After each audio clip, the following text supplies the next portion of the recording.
ಹಿರಿಯರೇ ಇಲ್ಲ ಅನ್ನುವಂಥ ಮಾತೇನೈತಲ್ಲ, ಆ ಒಂದು ಸೇವಾ ಭಾವನೆ ಯಾವಾಗ ಬರ್ತೈತಿ ಅಂದ್ರೆ ನಮ್ಮಲ್ಲಿರುವಂತ ಅಹಂಕಾರ ಹೋದಾಗ, ನಾನು ದೊಡ್ಡವನು, ನಾನು ಯಾಕೆ ಈ ಕೆಲಸ ಮಾಡಲಿ ಅಂತಂದ್ರೆ ಇವತ್ತು ಆ ಸೇವಾ ಭಾವನೆನೂ ಬರೋದಿಲ್ಲ, ನಾನು ಕೂಡ ಅದ್ರ ಜೊತೆಗೆ ಬೆಳೆಯಲಿಕ್ಕೆ ಸಾಧ್ಯ ಇಲ್ಲ.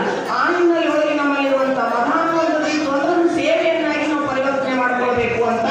ಇನ್ನು ಮತ್ಸರ ಅನ್ನುವಂಥದ್ದು ಸಾಕಷ್ಟು ದೃಷ್ಟಾಂತಗಳನ್ನು ಹೇಳಿದ, ಅದಕ್ಕೆ ಅದನ್ನ ಆ ಮತ್ಸರ ಅನ್ನುವಂಥದ್ದನ್ನ ಮಮತೆಯ ರೂಪದೊಳಗ ನಾವು ಇವತ್ತು ಹೆಣ್ಮಕ್ಕಳಲ್ಲಿ ಬಹಳಷ್ಟು ಕಾಣ್ತಕ್ಕಂಥದ್ರಿಂದ ಇದನ್ನು ಮಮತೆಯ ರೂಪದೊಳಗೆ ನಾವು ಆ ಮತ್ಸರವನ್ನು ಉಪಯೋಗಿಸಿಕೊಂಡಾಗ ನಾವು ಏನಾಗ್ತೀವಿ ಅಂದ್ರೆ ಸ್ವಲ್ಪ ಬದಲಾವಣೆ ಆಗ್ತೀವಿ, ಪರಿವರ್ತನೆ ಆಗಲಿಕ್ಕೆ ನಮ್ಮಿಂದ ಸಾಧ್ಯ ಐತಿ.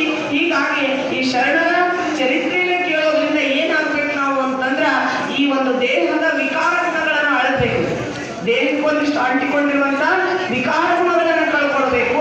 ಅಂದಾಗ ನಮ್ಮ ಅಂಗ ಶುದ್ಧತೆ ಏನಾದಾಗ ನಾವೇನಾಗ್ತೀವಿ ಅಂದ್ರೆ ಲಿಂಗ ಗುಣವನ್ನು ಹೊಂದಲಿಕ್ಕೆ ನಮ್ಮಿಂದ ಸಾಧ್ಯ ಆಗ್ತದೆ, ಇದ್ರೆ ಸಾಧ್ಯ ಇಲ್ಲ. ಅದಕ್ಕೆ ನಾವೆಲ್ಲರೂ ಲಿಂಗಧಾರಿಗಳಾಗಿ ಸದಾಚಾರಿಗಳಾಗಿ ನಾವು ಕಾಯನಿಷ್ಠರಾಗಿ ಮಾಡಬೇಕು, ನಡೆನುಡಿ ಶುಚಿಯಾಗಿರ್ಬೇಕು. ನಂತರ ದಾನಮ್ಮ ಐತಿಹಾಸಿಕವಾಗಿರ್ತಕ್ಕಂಥ ವ್ಯಕ್ತಿ, ಆ ದಾನಮ್ಮನ ಜೀವನ ಅಂದ್ರೆ ನಮಗೊಂದು ಒಳ್ಳೆಯ ಒಂದು ಮಾರ್ಗವನ್ನು ಕಲಿಸಿಕೊಡ್ತಕ್ಕಂಥದ್ದು.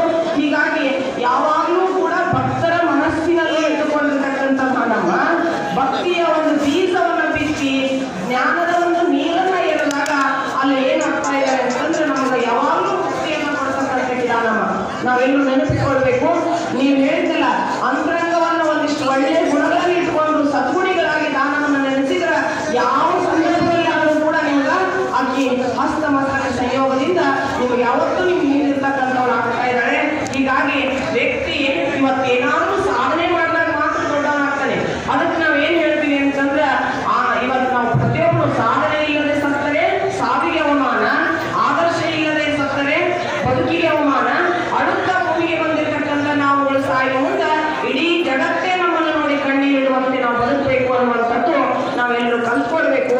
ಅದಕ್ಕೋಸ್ಕರ ನಾವು ಇವತ್ತು ನಮ್ಮ ಬದುಕನ್ನ ಹಸನು ಮಾಡ್ಕೊಳ್ಬೇಕಾಗಿತ್ತು ಅಂತಂದ್ರೆ ಒಂದಿಷ್ಟು ಒಳ್ಳೆಯ ವಿಚಾರಗಳನ್ನು ನಾವು ತಿಳ್ಕೊಂಡಾಗ, ಹೀಗಾಗಿ ನಮ್ಮಲ್ಲಿ 3 ದೋಷಗಳು ಅಂತಕ್ಕಂಥವು ಇರ್ತವೆ.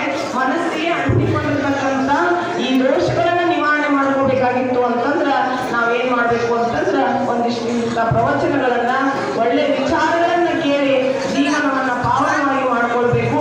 ಒಳ್ಳೆಯ ಜೀವನವನ್ನು ನಡೆಸಬೇಕಾಗಿತ್ತು ಅಂತಂದ್ರೆ ನಮಗೆ ದಾನವನ ಒಂದು ಜೀವನ ಚರಿತ್ರೆನೇ ನಮಗೆ ಮುಖ್ಯವಾಗಿರ್ತಕ್ಕಂಥ ರೂವಾರಿ. ಹೀಗಾಗಿ ನೀವೆಲ್ಲರೂ ಪ್ರತಿ ವರ್ಷವೂ ಕೂಡ ಅಷ್ಟೇ ಅಲ್ಲ, ಅದನ್ನ ನಿಮ್ಗೆ ಎಷ್ಟು ನಿಮಗೆ ಶಕ್ಯ ಆಗುತ್ತೆ ಅಷ್ಟು ಪ್ರತಿ ವಾರ ಈ ಮಠದೊಳಗೆ ಕೂಡ್ರಿ, ಒಂದಿಷ್ಟು ಒಳ್ಳೆ ವಿಚಾರಗಳನ್ನು ಹಂಚ್ಕೊಳ್ರಿ, ಒಂದಿಷ್ಟು ವಚನಗಳನ್ನು ಹೇಳ್ರಿ, ಒಂದಿಷ್ಟು ಪಂಚಾಕ್ಷರಿ ಮಂತ್ರವನ್ನು ಹೇಳುವ ಮೂಲಕ ನಮ್ಮಲ್ಲಿರ್ತಕ್ಕಂಥ ದೋಷಗಳನ್ನ ನಿವಾರಣೆ ಮಾಡ್ಕೊಳ್ಳಿಕ್ಕೆ ಸಾಧ್ಯ ಆಗ್ತತಿ. ಆ ಹಿನ್ನೆಲೆಯಲ್ಲಿ ಇವತ್ತು ಹೇಳ್ತಾ ಒಂದು ಕಡೆ ಸಾಗಿಯುವುದು ಹೋರಾಟ ದ್ವಂದ್ವದ ನೆಲೆಯಲ್ಲಿ ಅವ್ಯಾಸ ಇದು ಸಮರವಿದು ಪ್ರೇಮ ದ್ವೇಷದ ನಡುವೆ ಗೆದ್ದವ ಭಕ್ತ ಬಿದ್ದವ ಭವಿ ಅಂತ ಹೇಳ್ತಾರೆ. ಹಂಗ ಇಂಥ ಹೋರಾಟದೊಳಗೆ ದ್ವೇಷ ಪ್ರೇಮ ದ್ವೇಷ ಅನ್ನುವಂಥ ಹೋರಾಟ ಎಲ್ಲರೊಂದು ನಿರಂತರ ನಡೆಸಿರ್ತತಿ. ಅವುಗಳನ್ನು ಸ್ವಲ್ಪ ನಾವು ಏನಾದರೂ ಕಳ್ಕೋಬೇಕು ಅಂತಂದ್ರೆ ನಾವು ಪ್ರೇಮದಿಂದ ಬದುಕಬೇಕಾಗಿತ್ತು ಅಂದ್ರೆ ಇಂಥ ಒಂದು ಪ್ರವಚನಗಳ ಮುಖಾಂತರ ಸಾಧ್ಯ. ಹೀಗಾಗಿ ಮತ್ತೆ ಮುಂದಿನ ವರ್ಷ ಆ ತಾಯಿ ದಾನಮ್ಮ ಇವತ್ತು ಲಕ್ಕುಂಡಿ ಗ್ರಾಮದಲ್ಲಿ ಮತ್ತೆ ಜನಿಸ್ಲಿ ಅಂತ ಹೇಳ್ತಾ ಇವತ್ತು ಕೊಟ್ಟಿರುವಂಥ ಸಮಯ ಬಹಳಷ್ಟು ಅಲ್ಪ ಇರೋದ್ರಿಂದ ನಾನು ಬೇರೆ ಮತ್ತೆರಡು ವಿಚಾರಗಳನ್ನು ಹೇಳಲಿಕ್ಕೆ ಹೋಗೋದಿಲ್ಲ. ಹೀಗಾಗಿ ಈ ಗ್ರಾಮದಲ್ಲಿ ನಾನು ಬಹಳಷ್ಟು ಸಹಕಾರವನ್ನು ಕೊಟ್ಟಿರ್ತಕ್ಕಂಥ ಅವರಿಲ್ಲದೆ ನನಗೆ ಎಷ್ಟು ಜನ ಗೊತ್ತದ ಅವರನ್ನು ನಾನು ಹೇಳಲಿಕ್ಕೆ ಇಷ್ಟಪಟ್ಟೆ.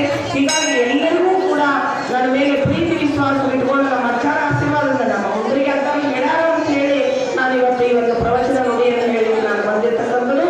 ಅವರ ಆಶೀರ್ವಾದ ನನ್ನ ನಿರಂತರವಾಗಿರೋದ್ರಿಂದ ಯಾವತ್ತೂ ಕೂಡ ಉತ್ತಮವಾಗಿರುವಂಥ ಬದುಕನ್ನು ಕಟ್ಟಿಕೊಳ್ಳಿಕ್ಕೆ ನನಗೆ ಸಾಧ್ಯ ಆಗೈತಿ ಅಂತ ಹೇಳಿ ಆ ಲಕ್ಕುಂಡಿ ಗ್ರಾಮದ ಎಲ್ಲ ಹಿರಿಯರಲ್ಲಿ ನಂತರ ಎಲ್ಲ ನನ್ನ ಶರಣ ಸಹೋದರರಲ್ಲಿ ಕೂಡ ನನ್ನ ಮೇಲೆ ಆ ಒಂದು ಪ್ರೀತಿ ವಿಶ್ವಾಸ ಇತ್ತು.